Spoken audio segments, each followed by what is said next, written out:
Olá pessoal, eu sou Arthur Spirandelli e esse é mais um resumo da semana aqui com a Aquavero. O intuito desse programa é contar para você os principais pontos que aconteceram no mercado financeiro, seja aqui no Brasil, seja lá fora, no cenário político, as falas dos principais membros de conselhos de política monetária ao redor do mundo, enfim, tudo que foi importante, tudo que fez preço, tudo que agitou os noticiários nessa última semana, nessa semana que se encerra e contar para você também o que a gente precisa se atentar e o que a gente deve esperar para a semana que vai se iniciar, como ela vai começar e o que a gente tem no radar.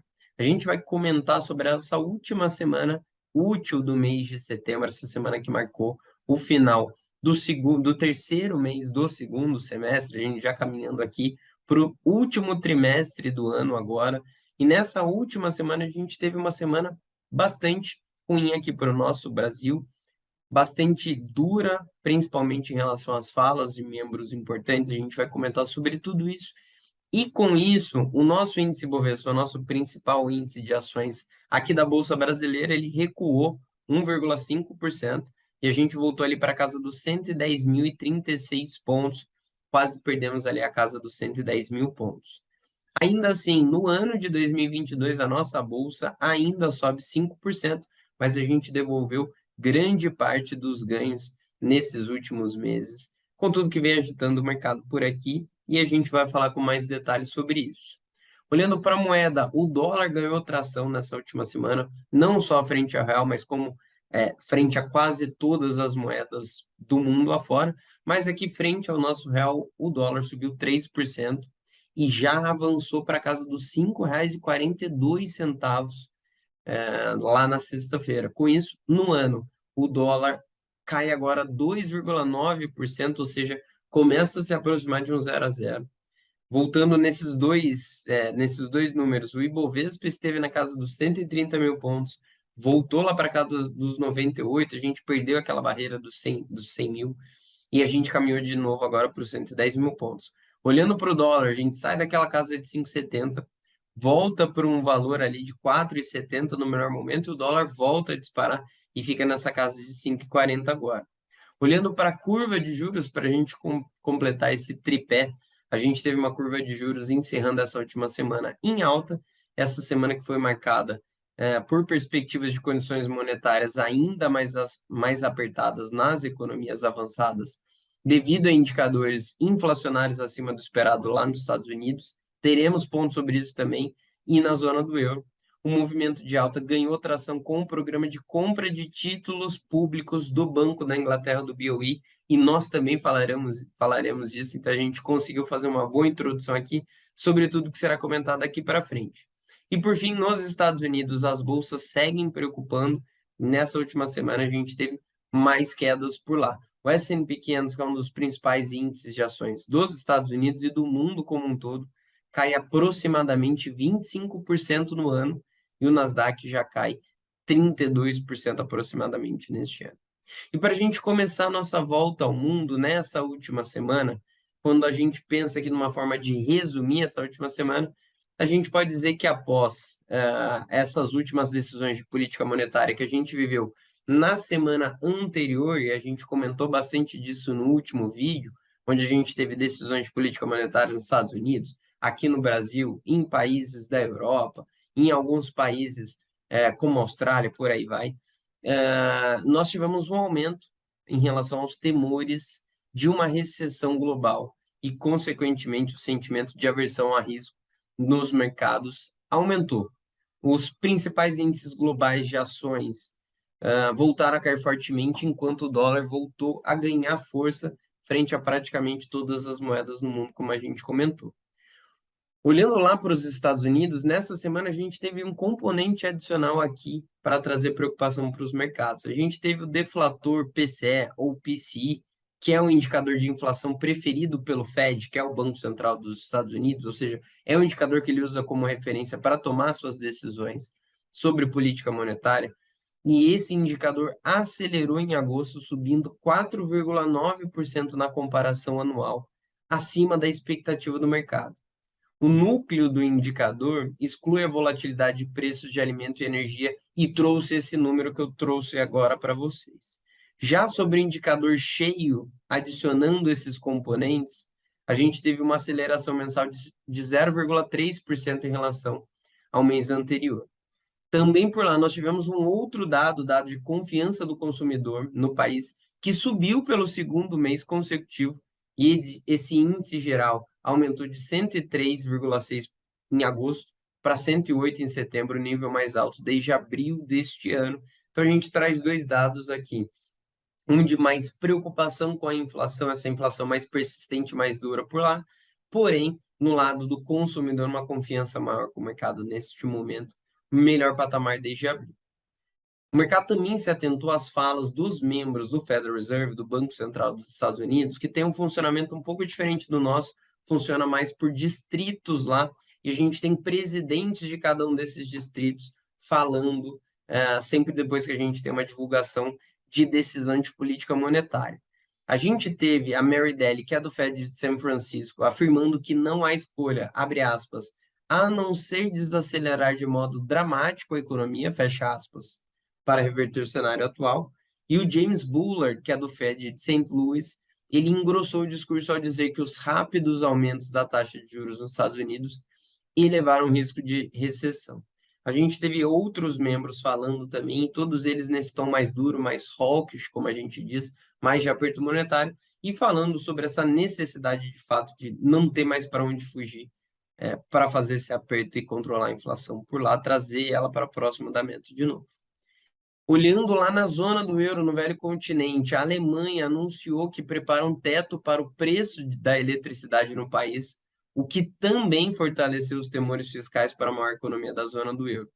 A inflação por lá aumentou 1,2% em setembro, acima das expectativas do mercado, que aguardavam 0,9%, levando a taxa de variação anual a um novo recorde. Essa inflação lá da Europa, que vem superando recordes ao longo dos meses deste ano de 2022 e traz muita preocupação, não só lá para o bloco, mas para o mundo como um todo. E, no geral, energia e alimentos pressionaram o aumento deste mês, mais uma vez, continuam sendo a principal preocupação. A gente sabe sobre essa crise de energia que está acontecendo na Europa, principalmente com os desdobramentos da guerra lá entre a Rússia e a Ucrânia. Fora do bloco, o Banco Central da Inglaterra, o BOE, Bank of England, anunciou que fará, abre aspas, o que for necessário para levar a inflação aos níveis da meta, fecha aspas, que é um nível de 2,5% ante 9,5% que foram registrados em agosto. Então, de fato, terão um trabalho bastante duro para conseguir controlar essa inflação que está tão acima da meta, não só por lá, como em vários países da Europa e do mundo.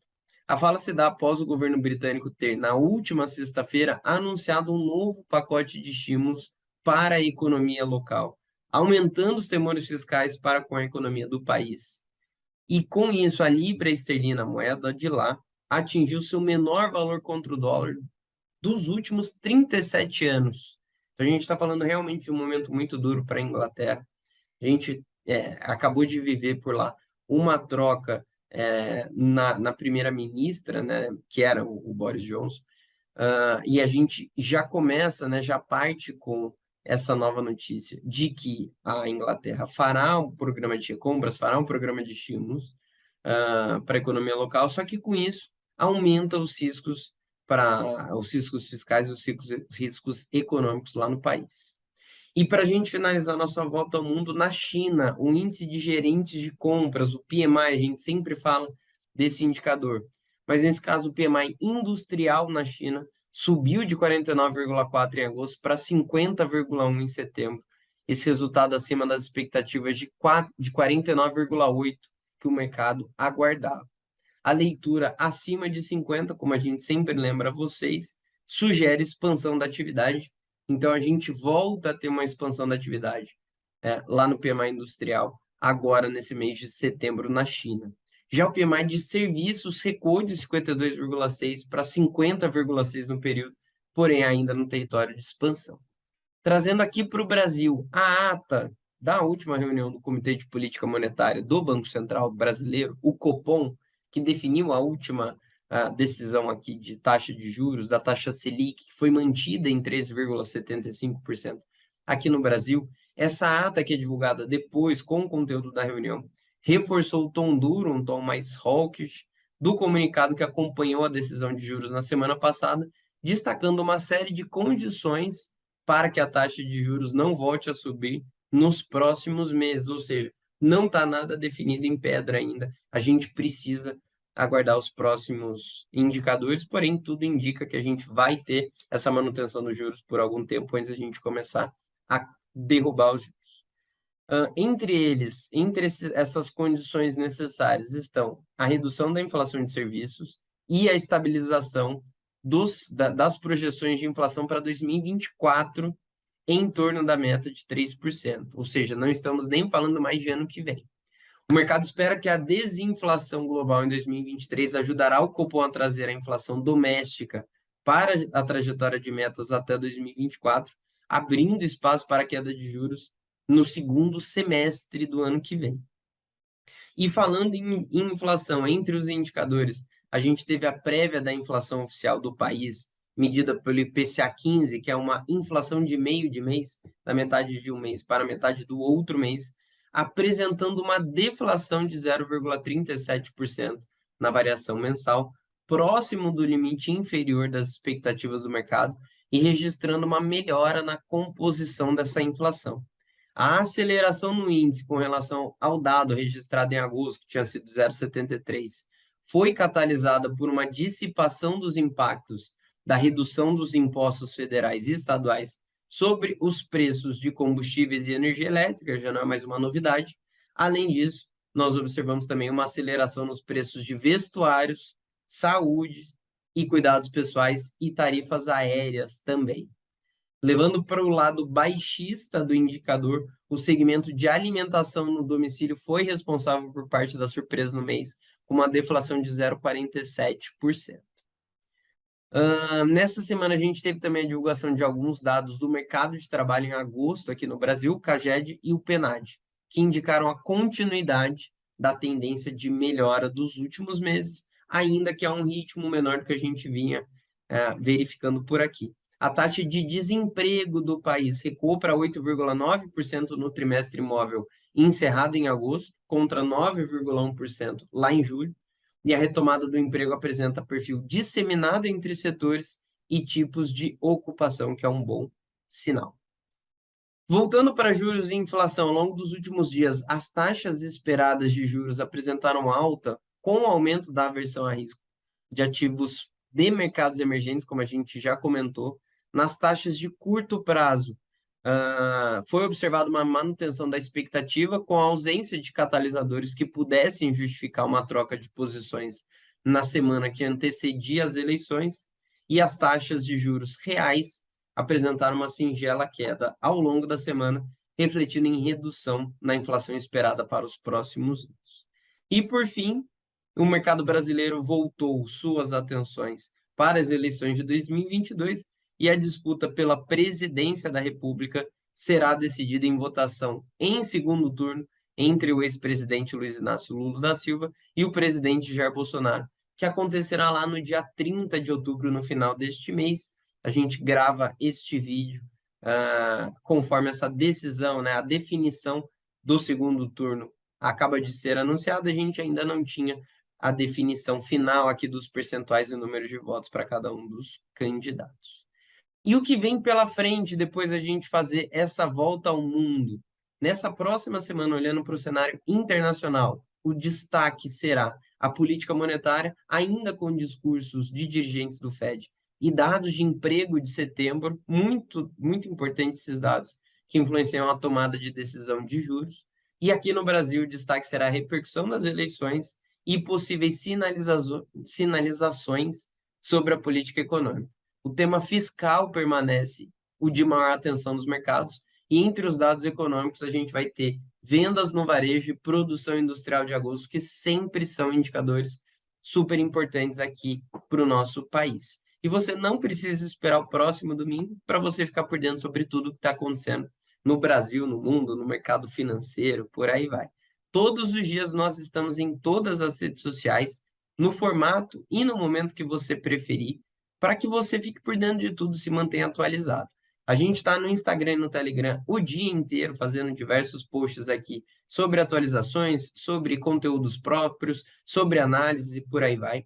A gente está no Facebook e no Twitter. A gente está também no LinkedIn contando um pouco mais sobre a nossa empresa, deixando você mais próximo aqui da Aquavera. E a gente está no YouTube com o nosso canal e várias playlists educativas e playlists de acompanhamento para você conferir, assim como estamos nas principais plataformas de podcasts para você nos ouvir quando e onde você preferir. E por fim, a gente está também no TikTok, numa versão mais leve, mais descontraída, para você se divertir aqui com a gente também. Então, você é nosso convidado para nos seguir em todas as redes sociais e amanhã de manhã a gente já divulga o nosso Manhã no Mercado para contar para você como será a sessão. E no final do dia, a gente divulga o Tocando o Sino para você ficar por dentro de como foi o pregão. E a gente segue nessa toada durante toda a semana. Combinado? A gente se vê em breve. Tchau, tchau.